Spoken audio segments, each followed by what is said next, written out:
bem? Muito prazer, meu nome é Gabriel. Antes de fazer a minha pergunta para você, eu vim dirigindo 50 quilômetros no meu carro simplicíssimo para te pedir uma coisa. Eu, desde os meus 14 anos, eu acompanho a política. E nos últimos anos eu desisti de acompanhar. Porque eu acreditei muito, sinto muito, mas acreditei muito no bolsonarismo. Briguei com muitos amigos que hoje em dia eu não tenho contato pelo fanatismo político. Quando aconteceu o quebra-quebra em Brasília, eu desisti de acompanhar a política, porque eu vi que tudo aquilo que eu defendi não deu em nada. Mas, graças ao meu irmão que está sentado aqui, que sempre acompanhou você, o Arthur, ele falou, cara, dá uma chance para a MBL, assiste uma live deles. E eu mudei de opinião. Hoje eu estou aqui, trouxe minha esposa, ele, sem R$1 no bolso. Eu precisava vir aqui para ver você, para te pedir uma coisa. Por favor, Renan, não se venda, não se entregue. Apesar de ser uma das coisas mais difíceis para um ser humano, a tentação do dinheiro, do poder, pode derrubar muita gente. Eu acredito que você não vai se vender. Eu acredito em você. Todos nós aqui acreditamos em você. Senão a gente não estaria aqui. Porque eu quero, Renan, ter a consciência de que daqui a 200 anos alguém vai olhar para a sua foto no Palácio do Planalto e vai falar, esse cara foi responsável por isso, isso e isso no país. E a minha pergunta para você é a seguinte, o que você quer que as pessoas falem de você quando apontar para a sua foto ao lado de Bolsonaro e Lula, que são o traidor do país e o maior corrupto da história do país? Como você quer ser lembrado daqui a 200 anos? Um dos refundadores do Brasil. Um dos refundadores de uma nação que imaginou o futuro dela e entendeu que essa nação seria uma das 5 maiores nações do mundo e que colocou o país nessa roda. Eu montei um grupo com os meus melhores amigos para fazer isso. E eu já estou fazendo isso junto com eles. E isso vai acontecer. E é uma questão de tempo. Às vezes eu recebo até perguntas similares no sentido de as tentações. Eu não tenho tentação. Quando eu digo não tenho tentação, não é porque eu sou uma pessoa muito valorosa, não é. Eu sou estranho. Eu não vejo valor nenhum num carrão, eu não dou bola para isso. Eu quero realmente só esse elemento final que você falou. Eu quero entender o que o trabalho que nós estamos tendo vai se transformar e o que isso vai dar como resultado. E eu acho que isso é tão incrível, isso é tão poderoso, isso é tão maior, que todo o resto se torna muito pequeno. Não existe tentação que se aproxime disso. Não existe, eu volto a colocar jatinho, mulher bonita, carro, dinheiro. Dinheiro você faz o que com o dinheiro? Você guarda no banco? O que você leva disso? Eu não ligo para isso. O que a gente vai levar é esse legado. Para mim o legado é, eu tornei este país uma potência. E eu gosto de falar da potência porque significa que virou potência, tudo abaixo já mudou. Eu não quero falar, não, eu sou o cara que resolveu a desigualdade. Não, se eu sou potência, a questão da desigualdade já se tornou algo muito menor. Ah, não, mas é desfavelizado. Não, cara, uma potência não tem favela. Se eu virei potência aqui não, já vai ter favela. Eu quero saber, assim, como vai ser a exploração de recursos minerais na Lua e qual vai ser o papel do Brasil nisso. Eu quero saber qual vai ser o papel do Brasil no mundo que vai ser tomado pela inteligência artificial. Eu quero saber, assim, como o Brasil vai lidar com uma guerra global que possa ter nos próximos 70 anos, qual o papel dele, não como um vassalo, alvo de uma invasão, ou como o mesmo papel que os Estados Unidos tiveram ali, vamos montar uma base aí no Rio Grande do Norte, cala a boca. Não. Qual o papel auditivo que o Brasil pode ter? E isso cabe à nossa geração construir. E eu acho que eu tenho um papel nessa geração. Então, é isso. Já está desenhado ali. É isso.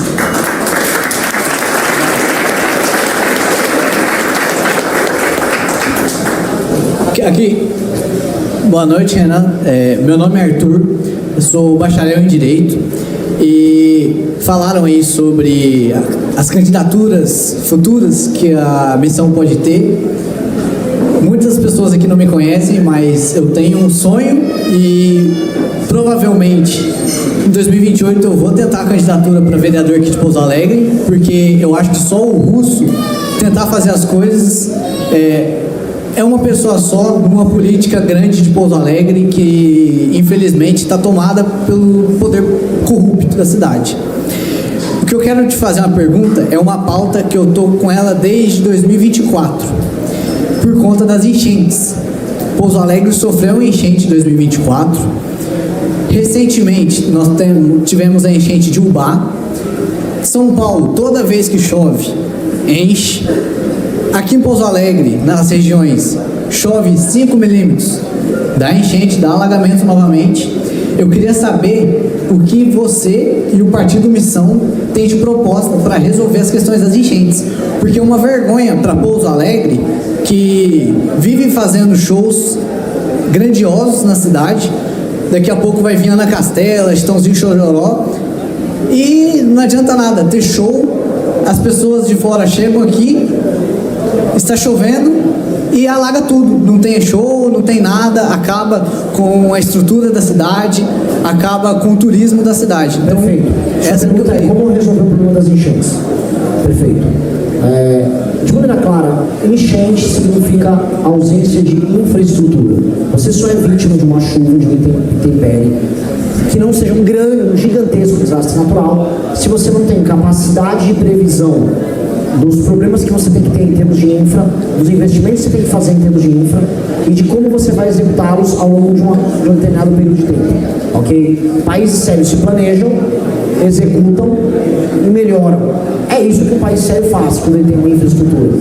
Nossas cidades não têm dinheiro para investir em infraestrutura e mesmo se tivessem, não tem imaginação ou planejamento. Nós administramos mal nossas cidades. Então, o problema é um problema de administração somado a um problema de infraestrutura e grana. Nós, por conta da Constituição de 88, diminuímos demais a capacidade de investimento do Estado, porque todo o dinheiro foi colocado no custeio. E por que custeio? A Constituição de 88, ela garante um monte de direito. Ela fala, você tem habitação, você tem saúde, você tem educação, você tem tudo. A gente, na lei, tem tudo. E aí o Estado tem que contratar um monte de gente, ter órgãos, ministérios, departamentos, empresas públicas, para garantir o que está lá. Você aumenta o custeio. No orçamento, se você tem muito custeio, sobra pouco ou muito para investir? Pouco. Você tem um gráfico que está no nível amarelo 2 que mostra, da Constituição de 88 para frente, nossos gastos com investimento em infraestrutura caíram. Então nós não temos dinheiro para construir infraestrutura, por isso que caiu o ponte no Maranhão. Caiu agora, vocês viram aquele vídeo horroroso? É por isso que nossas estradas são uma porcaria, é por isso que não tem ferrovia, é por isso que a gente não escoa a produção, nossos portos são velhos e destruídos. É por isso que vocês andam nas estradas aqui das cidades em Minas, é tudo muito ruim. A infraestrutura é ruim. E isso se reflete no fim do dia na enchente. O que nós temos que fazer? Corte de gastos do governo, aumento de arrecadação através de ganhos econômicos reais e concretos. Quando você corta gasto e aumenta a arrecadação, você tem mais espaço fiscal. Com espaço fiscal, parceria com iniciativa privada, lei de competitividade, você investe em infraestrutura. Investindo em infraestrutura urbana para evitar enchentes, deslizamentos e coisas dessa natureza, mais lei e ordem para evitar a favelização, ocupação de costas, esse problema, que é um problema de nações de terceiro mundo, acaba. É isso.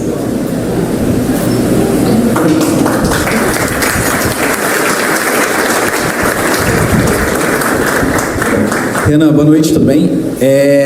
Eu conheci você anteontem, então acho que o fato de eu estar aqui é um ponto positivo, né? Anteontem.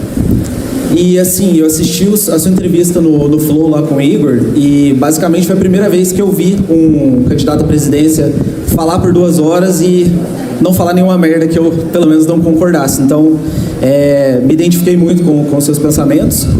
E eu queria entender, assim, eu quero muito que você seja eleito. Óbvio que a gente tem os 2 candidatos mais fortes nas pesquisas e tal, e tem essa polarização faz um tempo.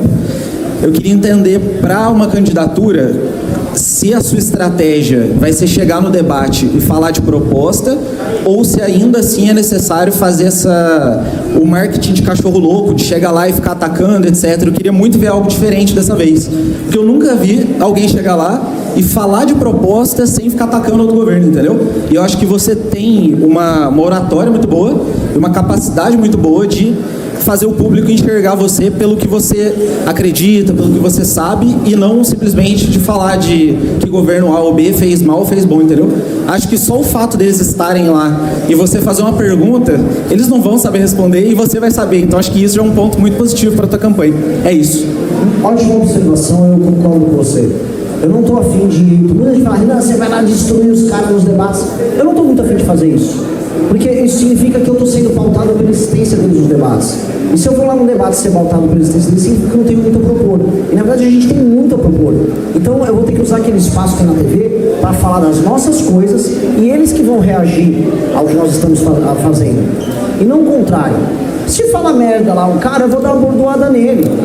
E pronto, mas também não vou ir lá pra dar bordoada. Eu não sou o Pablo Marçal. Muita gente acha, eu já fui perguntado em muita rádio, vocês são tipo o Pablo Marçal. Eu falei, cara, não é pô. Me respeita.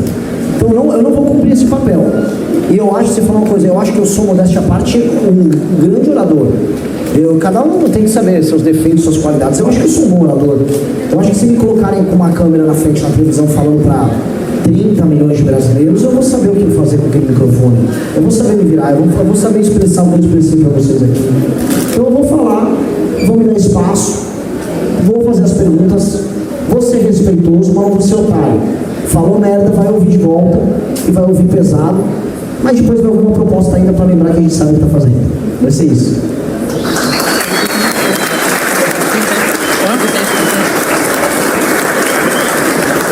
Boa noite, Renan, tudo bem? Meu nome é Santiago, sou da cidade de Senador Amaral. Hoje, na minha cidade, eu trabalho como agente de contratação, trabalho com licitações, mas já passei até por coordenadoria de defesa civil e, muito tempo, eu trabalhei com morango, trabalhei na roça junto com meu pai, ajudando ele. O meu ponto nem vem do órgão público, mas sim para o agricultor, para a questão do agro mesmo. Hoje a gente enfrenta, querendo ou não, aqui no sul de Minas principalmente, uma questão do morango que vem de fora do Egito. A gente sempre fala da visão liberal sobre, vamos ter competição igual, mas o próprio Estado nosso, ele deixa tão custoso para o agricultor em questão de insumos, em questão de tecnologia, que a gente não consegue fazer uma concorrência com ele, com outro mercado de fora, igual. Então, qual que é a sua visão que pode criar essa competição, só que também não deixar o agricultor assim, tipo assim, será que eu consigo competir com aquele cara com as condições que o Estado está permitindo hoje? Então seria mais ou menos nesse ponto, entendeu? Olha só, veja, nós votamos contra o governo taxar aqueles produtos chineses lá da Shein, que eram produtos que as pessoas consumiam, porque nós falamos que os brasileiros têm direito a consumir algo. E o governo falava, não, eu estou protegendo o produtor local. Sendo que a maior parte daqueles produtos não são feitos no Brasil. O Brasil não produz coisas eletrônicas. A nossa produção é mínima. Mas o Brasil faz as músicas, não faz as mesmas roupas lá. Quem é mulher sabe. Assim, essas roupas de moda, lançamentos baratos lá, você encontra barato e disponível de último modelo lá nessas marcas. Eu não entendo muito de roupa, mas sei quem entende já me explicaram um pouco desse drama. O produtor rural, se eu fizer uma regra de 3, ele não está num caso exatamente igual, porque ele produz aqui, produz em quantidade e ele disputa globalmente. O drama que você está falando do morango é o drama que a gente ouve, por exemplo, da cadeia do leite, com competição com leite que vem de fora também. E tem toda uma briga envolvendo isso. No caso do produtor rural, ele não está numa posição de hipossuficiência total, porque o nosso agro, em grande medida, ele é competitivo, mas mesmo ele sofre a concorrência. E por que todos os setores não são devidamente competitivos aqui? A principal questão é, não há uma agenda de competitividade no Brasil. Então você tem um imposto alto que ele perguntou, você tem uma energia que é muito cara, você tem uma infraestrutura de transporte, de ferrovia, rodovia inexistente, horrível, que demora, tem pedágio caro, a gasolina também vai ser cara, os custos trabalhistas são muito altos, além de alto seria instável, então você pode ir para o pau e não sabe, o cara te processa e você sabe que você vai perder, você tem instabilidade jurídica de toda sorte, os insumos, o preço deles variam. O governo não consegue pensar na cadeia como um todo, no sentido. Por que a gente não tem o fosfato sendo produzido aqui junto com o fertilizante no território brasileiro para a gente baratear o preço dele? Então, todas essas coisas que a gente citou aqui, elas impactam na sua cadeia e te tornam mais caro do que um morango do Egito. Tudo isso impacta, assim como impacta numa peça de carro que é feita aqui, ou num produto eletrônico que é feito aqui. A agenda de competitividade é a gente olhar para todos esses problemas de uma vez e endereçar eles. E essa é uma coisa que nós precisamos fazer, porque governos às vezes tentam, começam a andar um pouquinho aqui. O governo Temer andou um pouco, o governo Bolsonaro andou um pouquinho. Aí agora o governo Lula parou. Agora o que está se discutindo é fim da escala 6x1 e jornada semanal reduzida, que eu vou falar. É um suicídio, é uma morte para os pequenos produtores e pequenos comerciantes no Brasil. E é um projeto da Erika Hilton, patrocinado pelo PT e que está sendo apoiado, obviamente, pelo PL do Bolsonaro, porque eles são de direita. E aí se você falar contra, que você é comunista. Então, nós temos que voltar a ter essa agenda agressiva de competitividade. Portanto, né, eu não vou me estender muito assim, mas assim, se eu faço a reforma fiscal que já está protocolada pelo Kim, a PEC que resolve a questão fiscal, eu diminuo os gastos do governo, eu vou poder baixar os juros. Baixando os juros, o seu dinheiro fica mais barato. Você investe mais e as pessoas também consomem mais. Com o dinheiro mais barato e a curva dos juros resolvida, ou seja, a curva da dívida resolvida, aí a gente pode pensar já em diminuir impostos. Só que se está sobrando dinheiro para investimento porque eu cortei gasto, a gente pode investir em infraestrutura, fazer parcerias. Aí eu faço mais estrada, aí para mandar os produtos vai ficar mais barato. A energia também fica mais barata, que a gente consegue fazer mais usinas, tanto hidrelétricas quanto usinas nucleares, que nós precisamos retomar esse programa para ontem. Aí tornei a energia mais barata. Com a energia mais barata, o seu insumo vai ficar mais barato. Flexibilizo as leis trabalhistas, deixo isso mais previsível. Aí você já vai estar com dinheiro mais barato, infraestrutura mais barato, com confiança do ponto de vista jurídico em contratar e demitir pessoas. Você vai estar num regime tributário que funciona, aí você vai ver que você ficou competitivo. E é isso. Sem precisar te proteger, a gente resolve. Essa é a agenda para resolver o problema no longo prazo. Tá? Todas as outras são conversa mole. Essa é a agenda que todos os países que deram certo fizeram, a gente tem que fazer ela. Fala, meus queridos, aqui quem fala é o Alan do canal Inevitável Cortes, e no meu segundo mês postando cortes aqui no YouTube de figuras do Partido Missão e do MBL, eu faturei cerca de 25 mil reais ou um pouquinho mais de 4 mil dólares. E se você tem interesse em estar criando o seu próprio canal de cortes, eu preparei um treinamento 100% focado, mostrando o passo a passo para você estar conseguindo fazer seus cortes de figuras do Partido Missão e do MBL. Para acessar o treinamento é só clicar no primeiro link da descrição ou ler o QR Code que está aparecendo aqui no meio da tela agora. E se você gostou desse vídeo, não se esqueça de deixar o like e se inscrever no canal. Te vejo no próximo vídeo.